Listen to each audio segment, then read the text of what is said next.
Welcome to Anime Out of Context, a comedy review show where a man completely immersed in anime culture torments his co-host, who is only allowed to watch the shows featured here. If you'd like to support the show, you can do so at patreon.com/animeoutofcontext. Alongside over 100 hours of exclusive bonus material, all episodes uploaded to Patreon are completely ad-free, even to non-patrons. Thank you for listening, and enjoy. Hello and welcome to Anime Out of Context, the show where I attempt to explain the sometimes weird, sometimes wonderful, but always hilarious world of anime. And I spend far too much time binging TV tropes. I'm Shaun Rollins. I'm Remington Chase. Oh god, TV Tropes is a dangerous website. You just lose all of your time once you're on there. Like you just like, but what about this? What about this? What about this? And it's just you get sucked in and you can't get your butt out. Like it's rough. True. But Rem, we're not here to talk about TV tropes specifically. I wouldn't think. But we are here to talk about, Rem, last week I tried to go niche. I tried to pick one of like the less viewed shows of the season to see if there was something worth doing about it. And you were not impressed, to say the least. Yeah, not at all. No, it was a trash fire, brother. Yeah. So this week, we're going to do another seasonal. But this time, I'm taking from the top third of the seasonal list in terms of rankings. Disregarding like all the repeating seasons, only new shows, of course. And I'm going to give you another chance to make a choice, Rem. Oh, shit. All right. Okay. And basically, you're going to be choosing between two facets of Japanese pop culture. Are you going to lie to me again? No. And Okay. I maintain, I don't think I lied. I think I did my best. That's how I would describe what happened last week. I did my best. I don't know about that, but continue. And we're gonna keep it simple, Rem. I want you to choose between. I should translate this to good old fashioned American so you understand. Yeah, probably. I want you to choose between Power Rangers Okay. and giant monsters. Ooh, okay. So the Japanese would be Sentai versus Kaiju. Yeah, I mean, let's do some good old kaiju, monsters to monsters. Compare and contrast. Hell yeah. Two very different aspects of Japanese monster culture. Yeah. All right, Rem. Congratulations. You've chosen probably the most popular new show of the season. Oh, wow. Yeah, we're going straight into it. Tell me, Rem, what do you know about kaiju in general? Like, what's your history knowledge? And how do you feel about it? It's one of the aspects of like Japanese culture that I would say, not that I know a ton about, but that I know more about than the rest of my frame of reference. And that's just because of its overlap with like horror.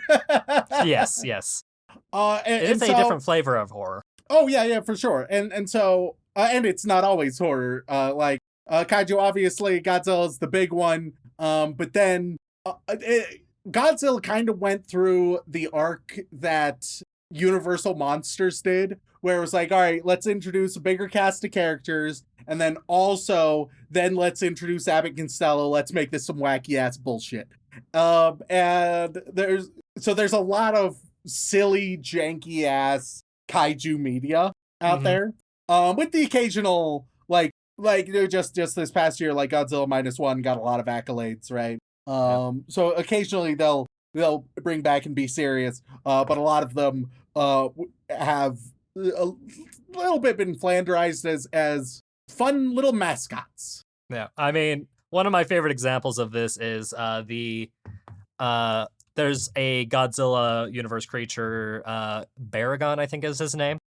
He's like a weird little bat dog thing. And the thing I love most about him is not like any of his things in the movies, but the actress who plays him is just the most adorable thing ever. And there are clips of her just roaring in the costume whenever she's operating it and needs to roar. And it is just the most cute, adorable thing ever. And I'll send you a clip of it just because I know you need a treat. You need a treat. It's very cute. Are we watching a Baragon anime? Afraid not. Oh, no, shame.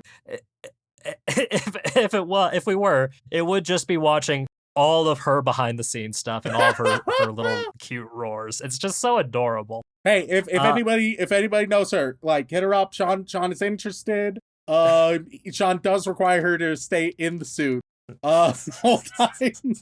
But we could set something up. Shaun ex Baragon woman in full Baragon gear. Woman. Oh, criminy. I'm just saying he's interested. So, like, if anybody has an in, just sending out some Yeah, feelers. that's all it takes for me to interested is just a cute little roar.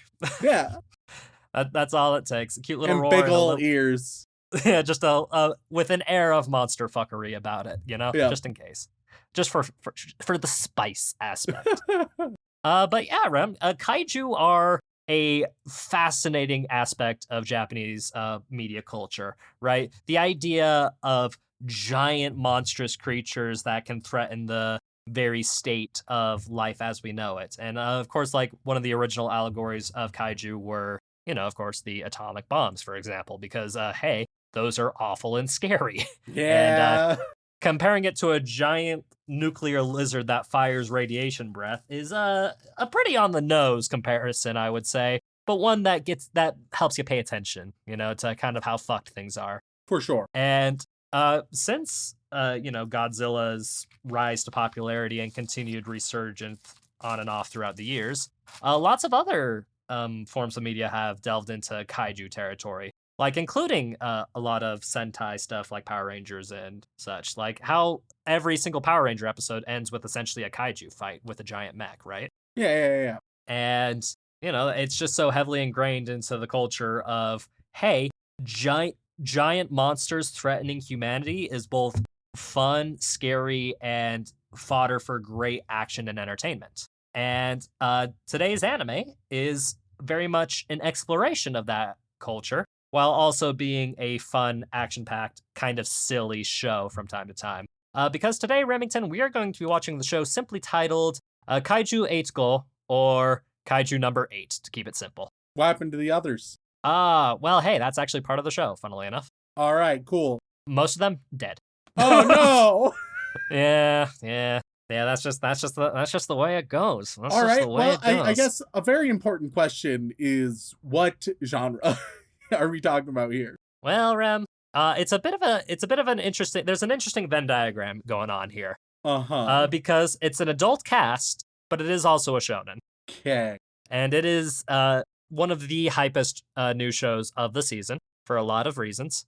Yeah. It's a Shonen Jump show, and it's adaptation of a manga that I've been reading since its inception, actually. So I'm very familiar with the series and the franchise, and got finished watching up to the current amount of episodes just like yesterday, honestly. Wow. In prep, and the off chance that you chose this one, but like I'm already caught up in the manga, so I kind of know what's going on here. So it's this one's a ballpark easy breeze for me to explain.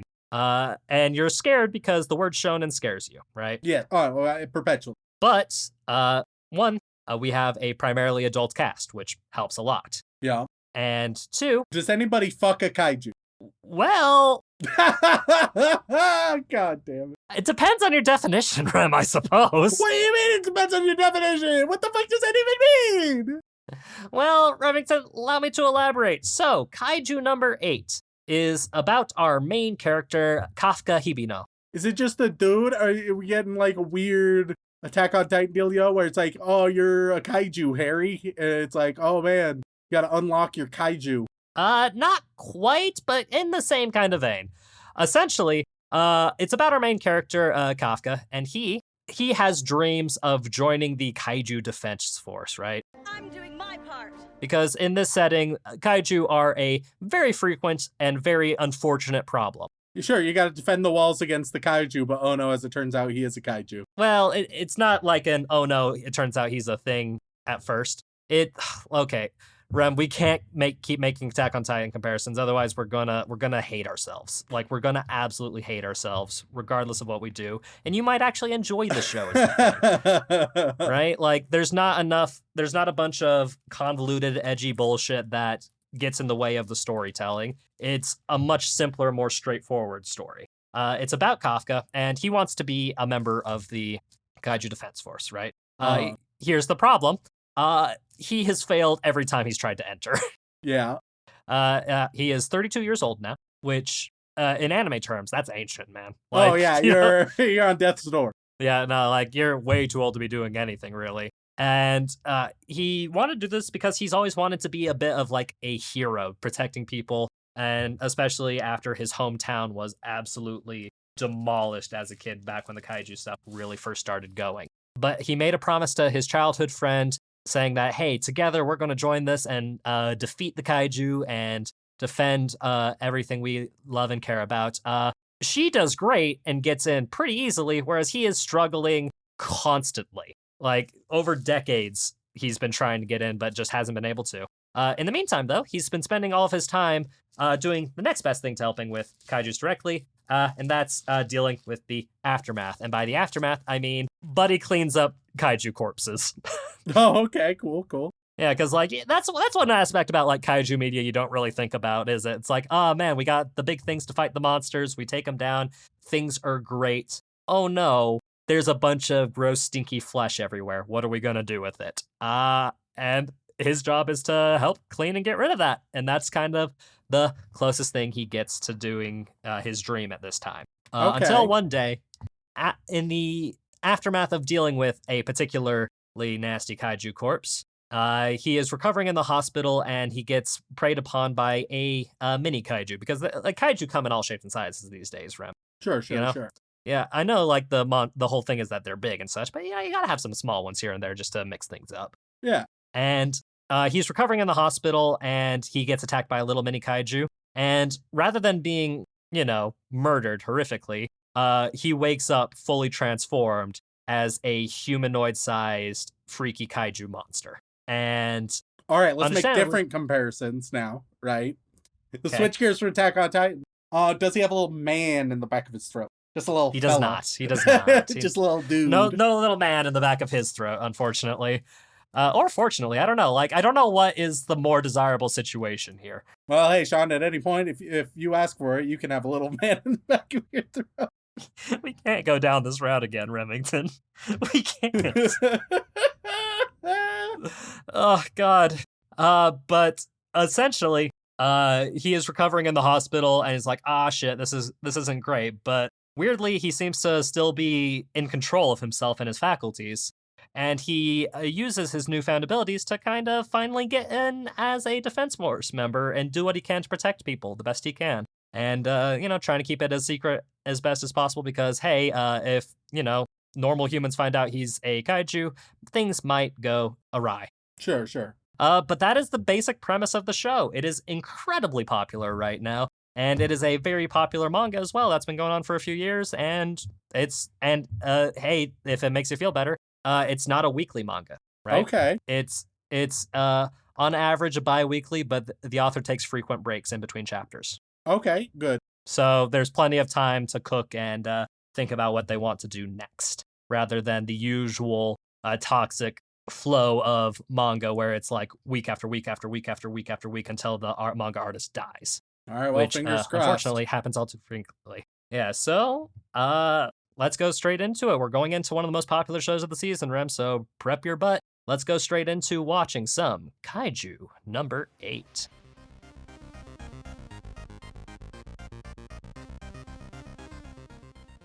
And we are back after watching the first 5 episodes of the hit spring 2024 anime, Kaiju number 8. And Remington, have some of your doubts about the season been dissuaded, or are you still just going to be the salty, grumpy boy you usually are? Hey, I am often salty, but I don't think I'm grumpy, all right? I draw the line at grumpy. I don't know, man. Like, you and Dylan could have a competition, I feel like. No, because grumpy, it's like it's a different it's a different flavor. A different flavor, is it? Yeah, and it's not one that I think I ascribe to. Well, right? I cannot wait for everybody in our audience to disagree. I'm salty, I'm sassy. Occasionally, I will be wildly frustrated. But I'm just saying, like, when I think grumpy, I think of that dwarf, and I'm like, I don't know. I don't think that's the primary emotion I express. Well, are you more of a dopey? Oh, let's see. All right, let's tag ourselves, shall we? Yeah, tag ourselves to which dwarf it most applies. Yeah. I think you are. Oh, you're often sleepy, but I don't think. Yeah, I don't give off. As a human being, I don't give off sleepy vibes. I am just a sleepy person sometimes. You could be Doc because you have the vibes of an old man. Yes. The one that's not a proper human emotion. I am the one that is just the one to Doc, tie. we all agree he's just like he's old dwarf. Yeah, like he is the straight man of the group, you know? Yeah. Like if Dopey is like the comic relief, he is hardcore the straight man, you know? And the other guys are to like emphasize the two, like the fill in the middle, as it were. And then there's goddamn Sneezy who just, come on, man, what the fuck? Like, God, it's gotta be rough if the thing you're known for is just sneezing up a storm. Just allergies, just really bad allergies all the time that nobody takes seriously. That's perpetual suffering right there. Yeah. I used to have that constantly happen to me, but weirdly, living with a cat helped get rid of my cat allergies. I don't prescribe that, but If you're allergic to something, take as much of it as possible. You heard it from Shaun? no, All right? okay. Peanuts, you got this, fam. Earning our disclaimer this week. Ooh, Bee stings? Don't be afraid. What's a little bee venom between friends, you know? So I'll probably actually talk about the anime. Yeah, very much so. Very much so. Probably should at some point. Look, you gotta have some goofs to ease people in, because like if you just go straight into saying how you think this is the worst anime we've seen so far, then we will people won't be as eased in and they'll attack us directly, you know? Yeah. Let me start with a somewhat neutral statement. Okay. Kaiju number 8 is extremely derivative. Like wildly so. Obviously, like from the direct specific like kaiju quote unquote references, but also if you have seen something, if you've seen an anime where there's big motherfuckers wreaking havoc, this Kaiju number 8 is going to take inspiration from it. Attack on Titan, you got it. Eva, oh for sure.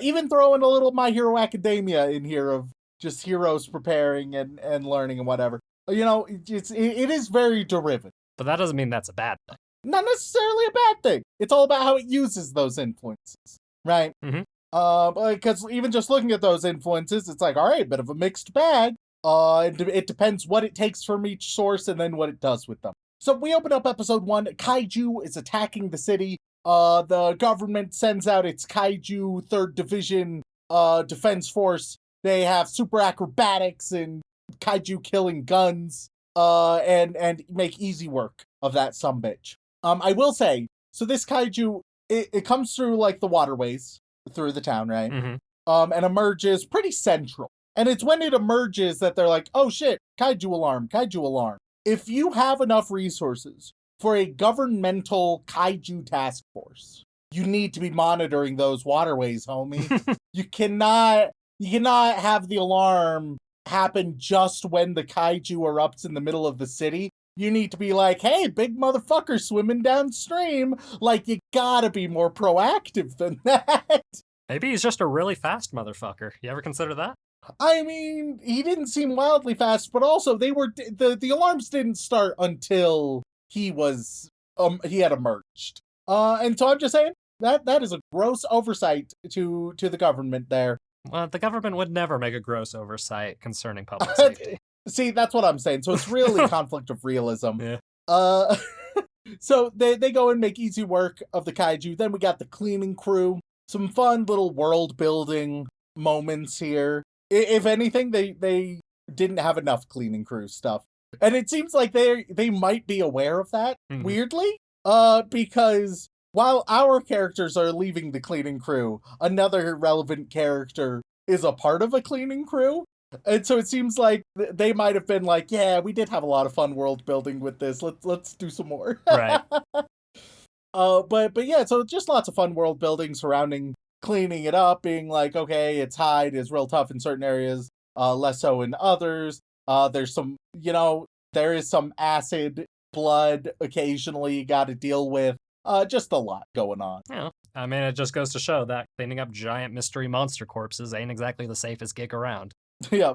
So this young kid, he joins the cleaning crew. He has dreams of being on the defense task force itself. And it seems like, broadly speaking, like this is a decent first step into it. Our protagonist, Kafka, that's how he wanted to get his start before his dreams were crushed, right? Mm-hmm. Because you're getting experience with kaijus, even if it's not killing them. You're getting an understanding. You're getting involved. And so this young kid, Ichinawa, he's like, yeah, I'm gonna be on the defense force right now. I'm gonna cleaning crew. And at first I was like, oh shit, is he gonna be a generic edgelord? But fortunately, it's like for a moment he's like a little bit brooding and separate from the others, and then he starts cleaning and he gets grossed out and he needs some comfort here and there because man, it's a gross job. And Kafka provides some support and they become friends pretty quickly. And so it's like, yeah, the first impression might seem like he's an edgelord, but he's a real good guy as soon as you get to know him. As soon as you break him past the shell, it's all good. Yeah. And then we learned that, hey, the Defense Force, they're increasing the possible age for eligibility. So the 32-year-old Kafka, he is, in fact, eligible again. One more go. One more try. He can try to make it work. Even though now he's getting old. He's starting to feel it. He's not necessarily in great shape, but he's like, it's still my dream. And as we learn this, oh no, oh shit, a kaiju attacks our two boys, Kafka and Ichinawa. Ichikawa. Attacks them. Ichikawa. Yeah, Kawa. my bad. Yeah. Or Reno, if you're feeling familiar. They, I think, only use Reno in the 5th episode. Yeah. Because they say it like in the 4th as well. But when they started saying Reno, I was confused. So, yeah. His Kafka usually says Ichikawa. So I mean, he's respectful. He's an older guy. Yeah. He's got to show, that he takes care of his kohai and whatnot.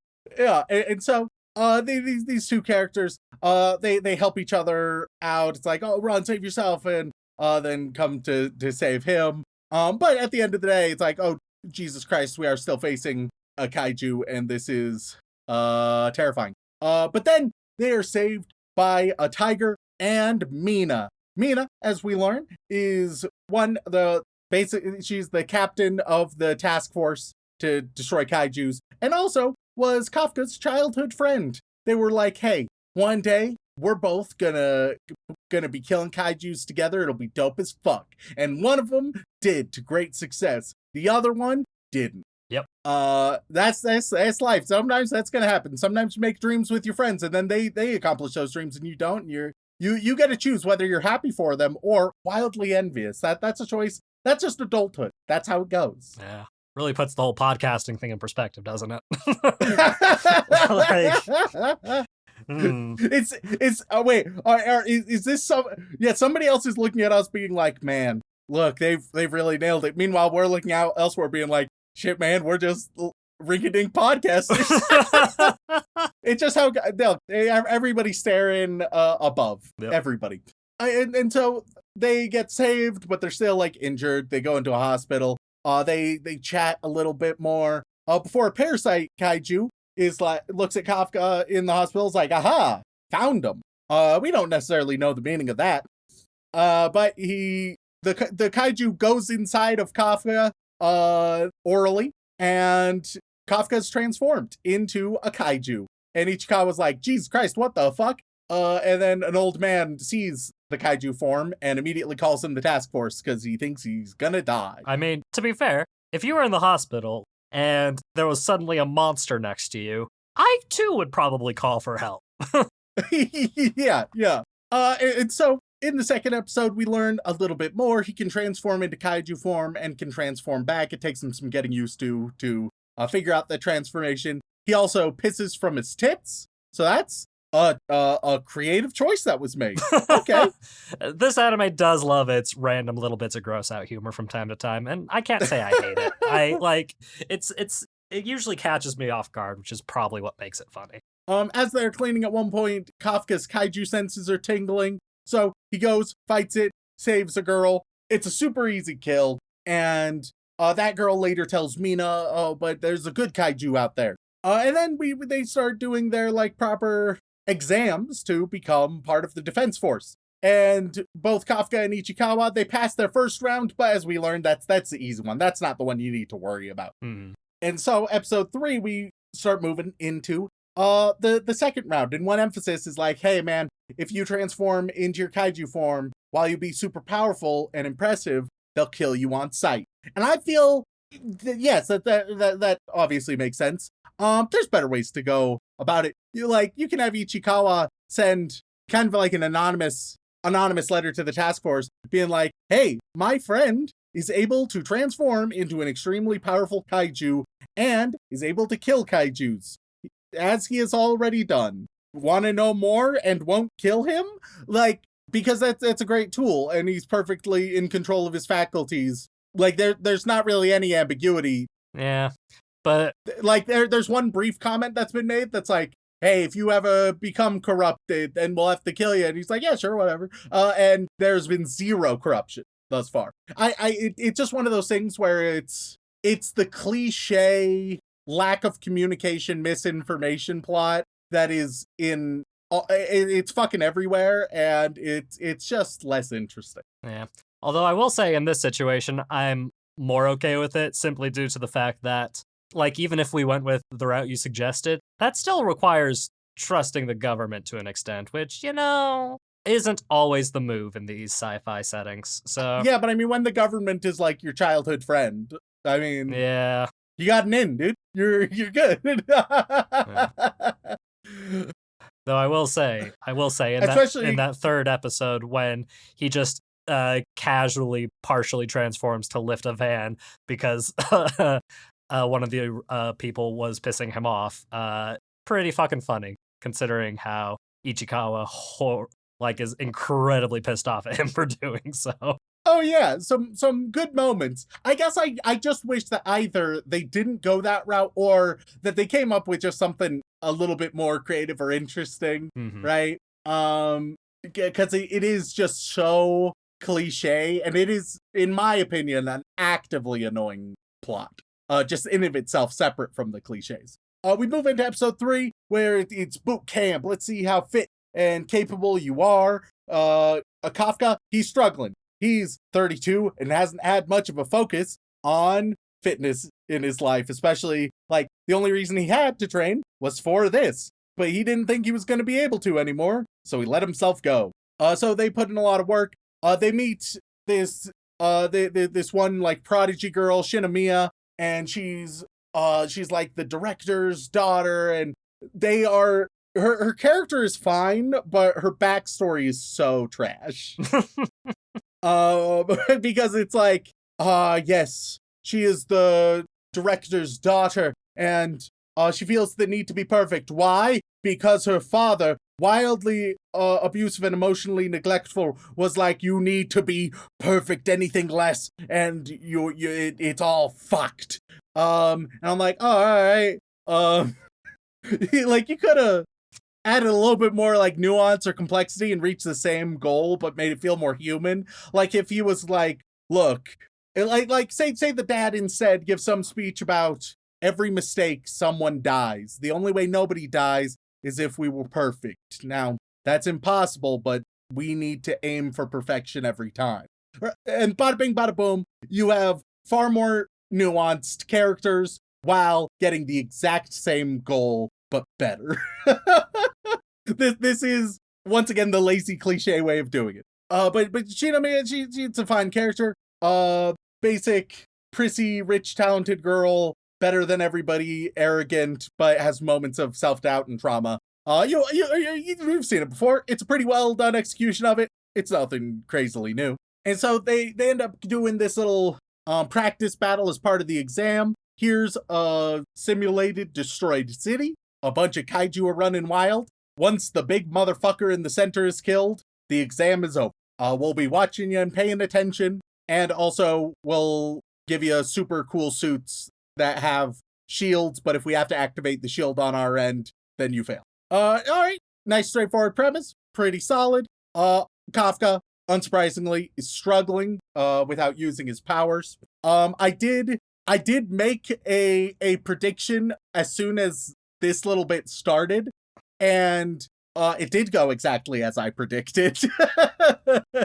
Because I was like, oh, okay, so what's gonna happen is that Shinomiya, she's going to, like, perhaps get in over her head, or something's gonna go wrong, or something along those lines, and then Kafka's gonna have to transform to save her, and that's basically where all of this is going. And yeah, that's exactly that's exactly where it's going. And all that happens. It's pretty solid.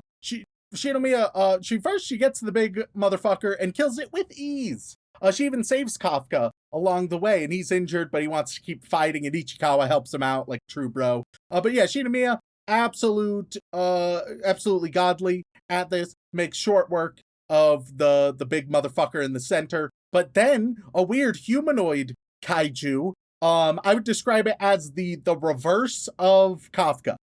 Is the impression I get, because we learned that it's learning how to be a human. So this is a kaiju that can transform into humans, as opposed to a human that can transform into kaiju. Mm-hmm. And it revives all the kaiju in the arena and buffs them the fuck up. And the buffed up kaiju then starts kicking Shinomiya's ass. We get more dramatic backstory. I'm sorry, I really don't care. Backstories can be interesting. And traumatic backstories can be really interesting. If it's the same thing I've seen a million times, I don't know, man. I'm not invested in it. But it's kicking her ass, and she keeps getting up and fighting on, right? Showing that she isn't just some pretty princess with some natural talent. She has some grit and tenacity to her as well. And in the end, she is saved by Kafka, and he's like, what the fuck is this? And he's like, oh, I'll explain later, don't worry about it. And then he easily kills the superpowered super kaiju. And there's a comment of being like, holy shit, there's a power source that's stronger than almost any other kaiju we've ever seen in history. Okay. Is that necessary? Can't we just have like, oh, kaiju form makes him insanely powerful innately and puts him like a step or two above the recruits that are getting buffed with their training armor, but still within the vague ballpark. And so he can solo these monsters, but it's a little bit more of a battle and a struggle, as opposed to, yes, oh no, this super powerful kaiju, oh no, it's become even more super powerful by magnitudes. Well, fortunately, one punch, boom, it's gone. Like, it's the worst and most boring kind of power scaling. And it is unfortunate that that's the direction they go. Because it could just be so much more compelling. So much more. Like, imagine if it's like, oh yeah, he is extremely powerful, and so he can solo this big motherfucker, but it's a bit of a fight, right? And so then later when you're like, okay, well now this thing is even stronger, and you're like, ah shit, he barely took down that thing. And that was impressive, but now what the fuck is he supposed to do here? As opposed to, I mean, I don't know, he easily took down anything, so it seems like he can basically just do that to literally anything until they randomly decide that something is way more powerful than him. It's I don't like it.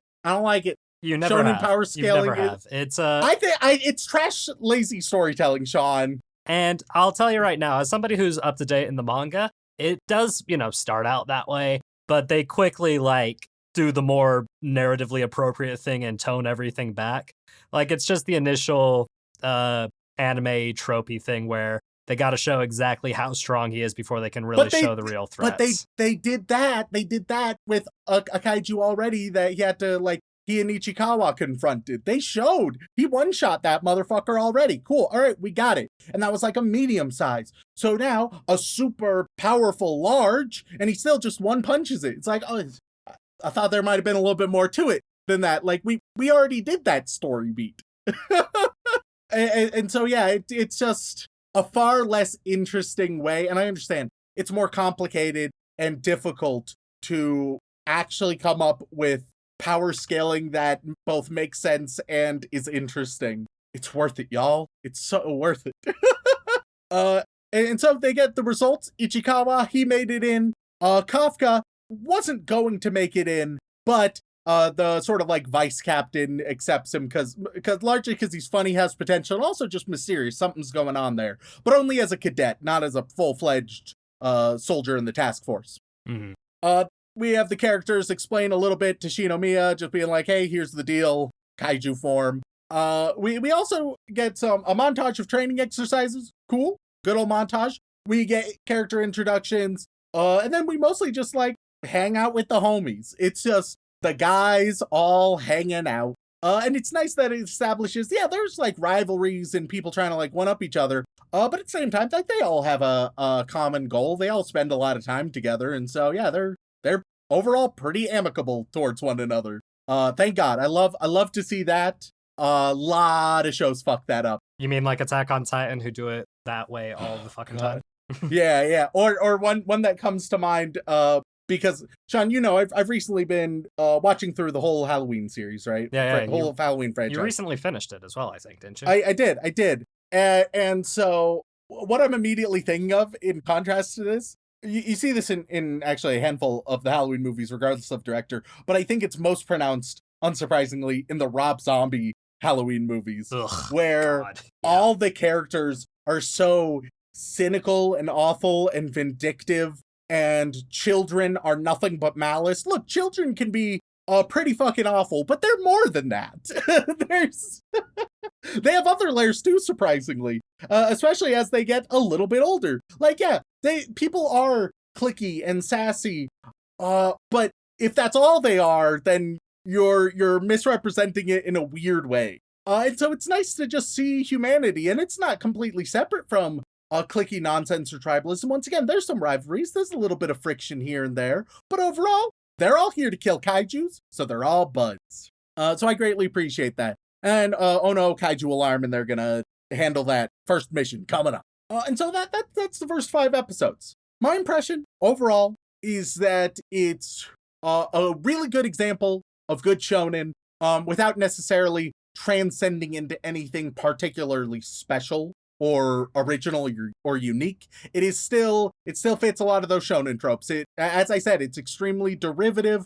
It falls into a lot of the kaiju big scary monster tropes, as well as then the training academy tropes. Like, it hits a lot of those, and it does them for the most part pretty well, with noticeable exceptions throughout. But it does them pretty well. I don't think it does anything that's like, oh, holy shit, that's insanely new or original. No, it's not that original, unfortunately. But that's fine. That's fine. It's still good. It's still good. Yeah. And overall, compared to last week's lovely little show, does it overall raise your opinion of the season so far? I mean, you only have 2 points of interaction, but this is... Yeah, I mean, this is the higher data point of the 2. Yeah, but considering how lowly you felt about the other one, do you think that there's actually hope for the season after all, or are you going to be as pessimistic as usual, buddy? I don't know, still fairly pessimistic. Because,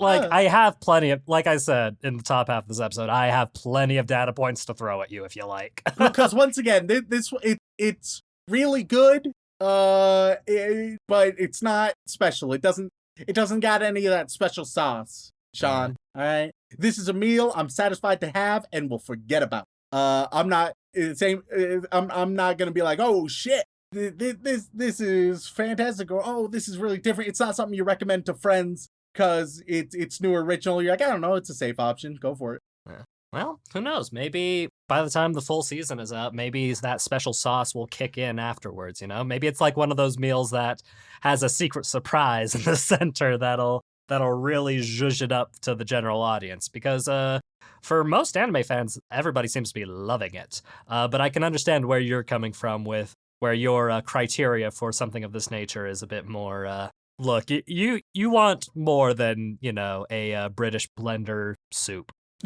Yeah, I want something I'll remember. I want something that'll really like stick with me, hit me in a different way. Like quality wise, this is better than a lot of things that I would end up preferring. Because there's plenty of shows we've talked about even on the podcast where I'm like, look, objectively speaking, it's in like 4 out of 10, maybe 5 out of 10, but it does something special or different, or it has such a unique style to it that it's still worth checking out, even though it's not objectively good. I tend to vibe with that kind of stuff more. But I recognize the quality here.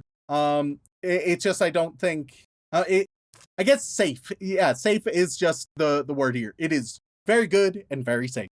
Well, I will keep an eye on it for the rest of the season. I mean, granted, I'm caught up in the manga, so I know how the season's going to go. But I will say, as a fan of the manga, I have been very pleased with this adaptation.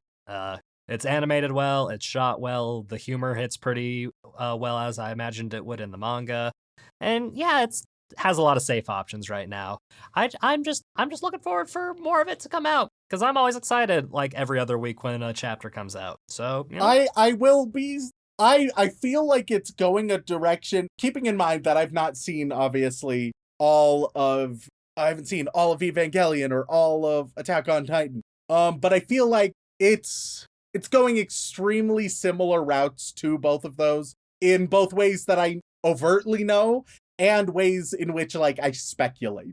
Yeah. Like there's some like trajectory things that I'm like, oh, I think that's gonna kind of line up. Yeah, well, let me tell you, like the parallels between Eva and Attack on Titan, little column A, little column B. But I'll tell you right now, if I was to compare the points that the story is at compared to where it would be at in Attack on Titan, for example, I think this manga handles everything a lot more interestingly and better in a way that doesn't like turn my stomach in a unfortunate way. Like everything from mysteriously intelligent evil entities that we previously thought to be more or less mindless coming into play. I like the way this does it a lot better. This has stronger characters, more interesting writing, better pacing. It's just exploring its concept in a better and more interesting way. It really does just body Attack on Titan, and it even more so than a lot of things we say do, because there's so many direct comparisons. I mean, yeah, like we're talking about a show where the main character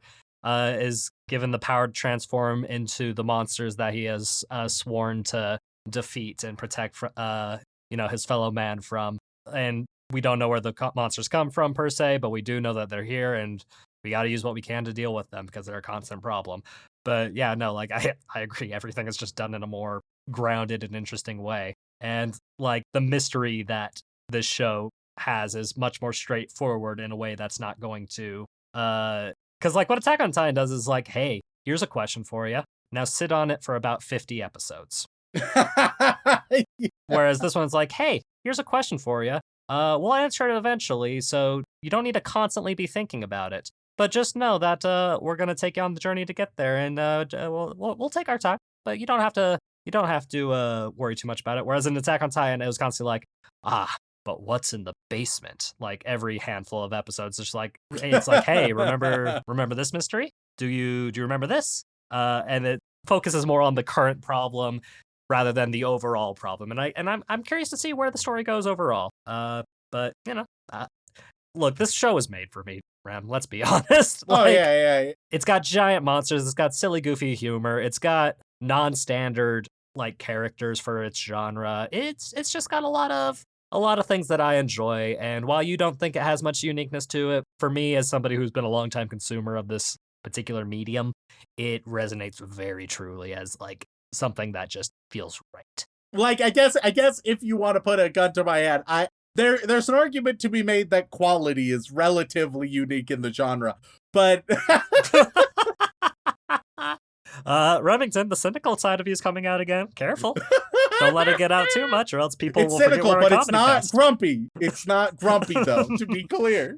You are not the grumpy dwarf. You are not wearing the shirt from Disneyland that says "This is my happy face." You know, you don't have. Jesus Christ. Oh God. See, if anything, at least according, I know Dylan would support this. I think popular vote might have me be sneezy. You do have, which is a hell of a thing. Like considering all the traits the dwarves exemplify, your sneeze is definitely one of the most unique features about you. Unfortunately. Your manly sneezes. See, not enough kaiju sneezes. That's what it was missing. 100%. There's got to be like a gag like that somewhere down the line, though. It's like they're fighting the kaiju, and like a less serious moment, it sneezes and covers them in snot. Like, that's got to happen somewhere along the line, right? Oh, yeah. Like, I mean, they've already dug into intestines twice in this series. Oh, yeah, they've already been like, hey, dig into kaiju shit. Yeah. And so, it's inevitable. It's inevitable. Is it childish? Yes. Is it kind of funny? Yeah, a little bit. All right, Rem. In that case, with only 5 episodes out at the time of this recording, what do you think the mouth score for Kaiju number 8 is? Oh, I think it's going to be exceptionally high, like 8.26. Is that your final answer? Sure, why not? Well, Remington, currently as we speak, with 5 episodes out, Kaiju number 8 only has about 33.7 thousand ratings on Mal. And I will say it is, you are correct. It is quite high in the season list. And in fact, if I'm not mistaken, I think it's currently at the top of that list. Let me just double check to make sure I'm not lying to you. Oh, wow, it's not. What? Oh, yeah. Okay, that makes sense. All right. So, not counting things that have a second season, that are like additional seasons, it's at the top of the list. As far as like newly made anime, it's at the top. Okay, Yeah. Because like the 4 that are above it are all either they're all season 3s or season 2s. So, yeah. which, that's to be expected. But Kaiju number 8 is sitting nice and pretty at 8.27. I genuinely, Shaun, I receive unironic dopamine. Like, it is far more than it should. That just the fact that I am good at this wildly trivial thing. I mean, you've had lots of years of experience with it. It's true. Like, for better or worse, I understand the weeb psyche. Yeah, and when you get it very, very wrong, man, is it funny. Oh, man. Like, if you get it wrong in one direction or another direction, it's just so good. Yeah, that's always wild and confusing, and it does happen. But I'm surprisingly spot on a lot of the time. Yeah, and you were stupid fucking close this time around. 0.01. I could. It just felt right. Admittedly, if I were to have revised my number, and what I thought was happening was that your little preamble was to indicate that it was like a little bit lower than my guess. I was worried I would guess high, so even if I had revised it, I would have gone the other direction. Yeah, and that's okay. I mean, I only ever ask if that's your final answer, 1, to clarify, and 2, to, really let it set in for those who know like I do. Yep. And so that people can be just as surprised as you are. But yeah, no, it's a very popular show. People enjoy it. The only things above it right now and like immediately below it are, additional seasons of previously existing shows. So like really that doesn't count like in the grand scheme of things. Yeah. But yeah, no, it is incredibly well received. A lot of people love it. It's a great little show. And I can't wait to watch more on my end. And who knows? Maybe enough people will want us to revisit it when the full season is out, because I think it's going to be a 12-episode season for this first season. So nice and tight for a big Shonen Jump anime. Praise be. Yep. But with that in mind, I guess the final question to ask you, Rem, is any chance you'd want to watch more Kaiju number 8 with me? I mean, yeah, sure, I'm down. Yeah. I mean, you got big monsters and people peeing out of their nipples. Like, what more could you want? I'll piss out of your nipples any day of the week. Dear fucking God. With that in mind, thank you so much for tuning in. We really appreciate it. If you enjoy us reviewing the most topical, most highly anticipated shows of the season, then it happens sometimes. Please head over to wherever you get your podcast and leave us a review. They mean the world to us, and we do read every single one. And if that is not enough for you can head on over to twitch.tv/animeoutofcontext, where myself, Dylan, and Remington occasionally play video games very poorly. And I'm gonna toot my own horn here a little bit, Remington. I have consistently done a minimum of 2 and almost at this point 3 streams every week for the better part of like 2 months, and we are, or I guess have just started a series with me, you, and Dylan, where it's Weeby Mario Party is how I'm going to describe that. So if you're interested, hey, Wednesdays, check out the Twitch where we're all competing against each other. It's going to be so salty. So salty. Yeah, and if you're thinking to yourself, wait, why are they spending multiple Wednesdays playing a Mario Party ripoff? Yeah, it's like, why are you doing it weekly? Because yeah, it's like 30 hours of an experience just to determine one winner. It's not like, oh, play a bunch of games. No, this is one game. It's gonna be a journey. And the first has already happened, but plenty more will. So Yep. Jump in and see how the rest of it unfolds. And if you miss it, don't worry, we'll put it up on our VOD channel as well. But if that is still not enough for you, you can head on over to patreon.com/animeoutofcontext, where you gain access to all kinds of lovely bonus material, including having the opportunity to be thanked live on the podcast. So, Rem, who are we thanking this week? As always, we would like to send our regards to all of our bland bitch protagonists, as well as our magical girls, who we really appreciate. But moving on, we get to our yandere waifus, who, using their super suit, are yeeting our van across the way. And on that list, we have Zombie Stomp, Xanax, y'all should watch Blue Period, it has a femboy artist, Yandere Neko, Why Shaun, Where's Our DBZ Review, you ginger fuck? What if Dylan and the Spoon Man had a baby? What? What if? Well, truly the important questions. Wes Kane watching Requiem for a Spoon Man at 0.5 speed. Spoon Man is basic. Like, I don't know the last time he was referenced in a bit other than the Patreon readings. But for the Patreon readings, man, he has a thriving lore. Walk me home. Or thriving's a word for it. Yeah. Walk Me Home Gently, Viva la Haruhi Revolution, call to arms fellow worshippers of Haruhiism, Utah #1, Unhinged Prax, Tum Yum Cum, Totally God's Angel, Titan CNH. This show is a ploy to be the mayor of Goontown. And Shaun's got all the votes. The Susanator, the Spoon Man will divorce Rem unless he takes back last week's bad opinion. The Spoon Man, nah, that's the Shaun Man. Oh, possible secret identity. It's been Shaun the whole time. Oh God, that's the worst superhero. That is the worst. The pocket big hole you need in your pocket. The flying spaghetti monster. The Danish Viking will conquer the world with Roronoa Zoro as my navigator. The capybara is on her way to Japan to find a certain one-eyed cat. Turban, Super Zoo, Stacy's mom. Spoon Man calls Rem the dishwasher because of how wet he is inside. Spoon Man, fighter of the knife man, Spooning leads to forking, so to use condiments. We have a small just spoon section now. Snaky Pie, Shrek is love, Shrek is life. Shaun wants to give Spoon Man a thank and yank. Shaun, the sleep paralysis party demon, mayor of Goontown, watches all his hentai on 2x speed. Shaun ruined my happy sugar life when he made my tummy so big and round it hurts so bad. Please let me see a doctor. I can't take it. Shaun wrecks casting fireball at point blank range. Shaun had a last that could go all night, but he got out of breath when he had to blow her up. Shaun can do D's nuts. Seraphim the shark plushie. Sugoi to Kai, that's what she said. Say hi to that guy's fiance, think it's Haley. Ross Palmer, Rhiannon Williams. Remington needs to rewatch Attack on Titan at 0.75 speed to pay for his sins. Remington is right. Rem uses the drums of liberation for y'all weebs from that anime. Rem hit rock bottom is still on top of Shaun. Rem doesn't completely hate my favorite shows. Pro tips out of context the next time someone tells you the government wouldn't do that. Oh, yes, they would. They already have. Professor Fox, Pockwell Musico. Onichichi 10 out of 10 family show. No waifu, no lifu. 907. Nick. Necrodancer 1415. Mysterious Girlfriend X would be a wild episode. Musical episode guy here with Spoon Man to say thanks for the second musical episode. Mikeka 7 Hierto. Making fake mal account so I can rate Force Fairy 5 10 out of 10. Macaroni Uchiha. Link Jokerl. Kylo. King Rich Rock. Cassidy. Jerkidius. Jax. Jam Hands. If Windbreaker isn't about teens with shonen farting superpowers, Miska doesn't want to watch it.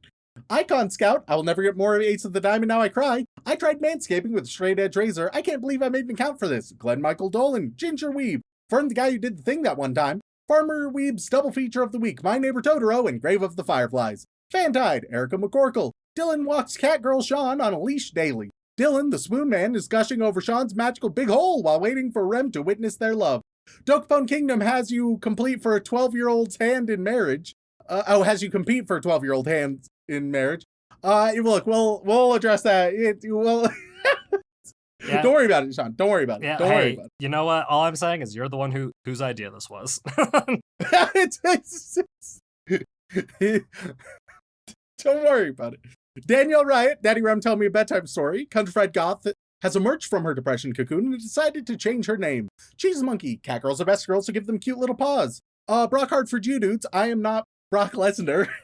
Blake Star, Bartholomew Flem, Bento Kato, a bi girl seeking tickets to Yamfest. Been a while since I've changed my name on here, but I got a third 4.0. Can't believe it. I'm now changing my major from funeral. Batman couldn't fuck that information out of me. Are we all in our cum era? And every day that Raven comes to visit, Amazing Muffin, All Hail Pui Pui Philosopher King, AJ Tunnels, Aisha Gucci, Adele Girl, a Moe Piece of Trash, and Dot. Now we move on to the Boy Wizard tier. What are they going to get this time, Shaun?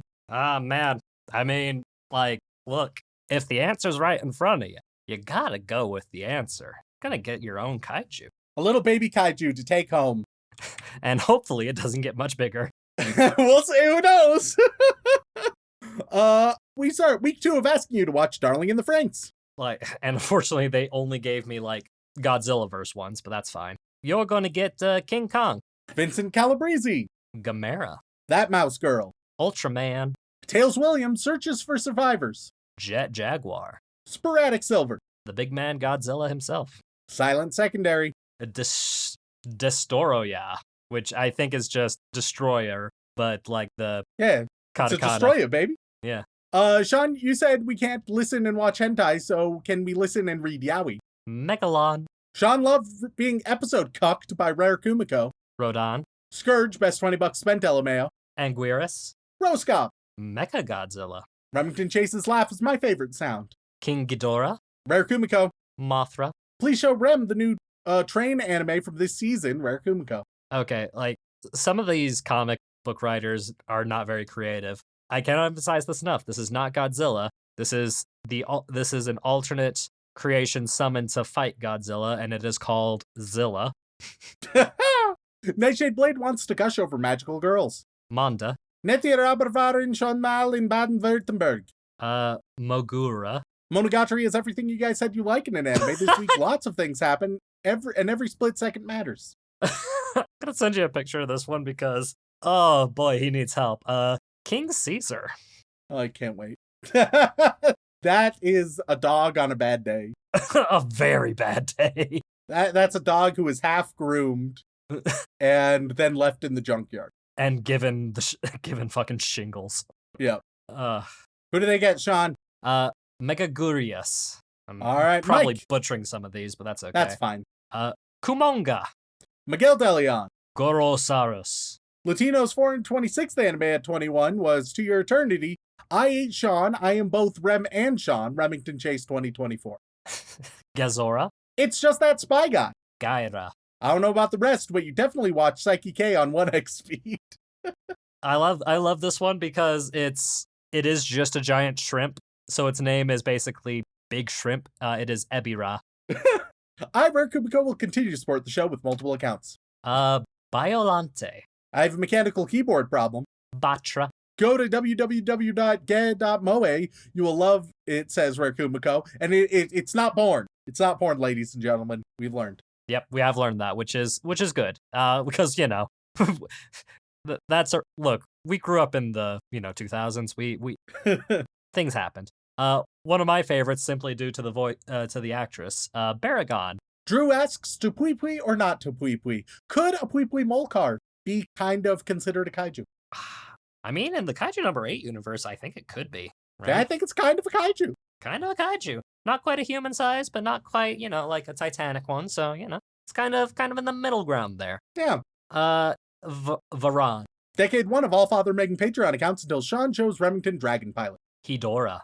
Crosskirt. Orga. Crimson Reapers just because of the sides. Titanosaurus. Carver 271. Space Godzilla. It's like Space Jason. Blood Cell here to remind you that white blood cells are inferior. You need the red ones to thank and yank anyways. I need a new list. Give me a second. Just use King of Tokyo, brother. Oh yeah, shit. You're just gonna get King. Beethoven 1201. You're going to get Gigazor. Anonymous. Cyber Bunny. Anime mashup of the week, Attack on Toradora. Alienoid. Animated Z. Mecha Dragon. And now we move on to the inappropriate Joey Wheeler tier. Where Shaun is going to give you, we're going to kind of do the inverse of what we just did. Shaun is going to give you a lovely, adorable pet, and I am going to kaijuify it at Joey Wheeler, of course. Okay. And we start with use plenty of teeth, blokes. Love teeth. Drives them crazy. Dear God. Look, I've been there. You have? Oh, unfortunately. Both. Let me tell you, did not love it. I feel like you need to clarify.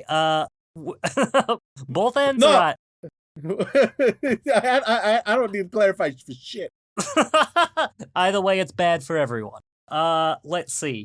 Your adorable pet that's gonna be kaijuified is gonna be an axolotl. An axolotl. But this axolotl, every time it regenerates, its limb, its tail, its appendages, it does it in Hydra style, and so it Christ. quickly gets out of hand. Poor thing. Next up we got Rowdy-O. You're gonna get a, quite frankly, a super adorable guinea pig. I mean, it becomes roughly the size of a Chevy Tahoe and runs a bunch of motherfuckers over. It can just move at light speed. Next we got Earwald Meinschlatz den Kontier haben. Mein Gott. You're gonna get a, it's not really a pet, so, how about a, you know what? Bearded dragon. And it keeps getting longer and longer and longer. Its total length becomes about 3 miles. Christ, that's a big bearded dragon. It's a big beardy. Next, we got my dear old mom. You're gonna get a rat. And that rat is the Rat King. It and 13 other rats. No, you know what happens? Every time a rat gets caught up into the Rat King, they also double in size. So one rat, size of one rat. 2 rats tangled together. Bada bing, bada boom, they're double-sized rats. A third one joins, they're 4 times the size. And so on and so forth, until they blot out the sun. Next we got Blue Baron 15. You're gonna get a peregrine falcon. And it is going to, the feathers on its wings are shooting lasers at all times. Just absolutely nonstop. Thank you all for tuning in. If you want to reach out for a comment, question, feedback, or recommendation, you can tweet us at AnimeConPod on Twitter or send an email over onto animeoutofcontext@gmail.com. Once again, guys, thank you all so much for tuning in. We love and appreciate you very, very much. And as always, don't fuck your sister. Do do do do do do do.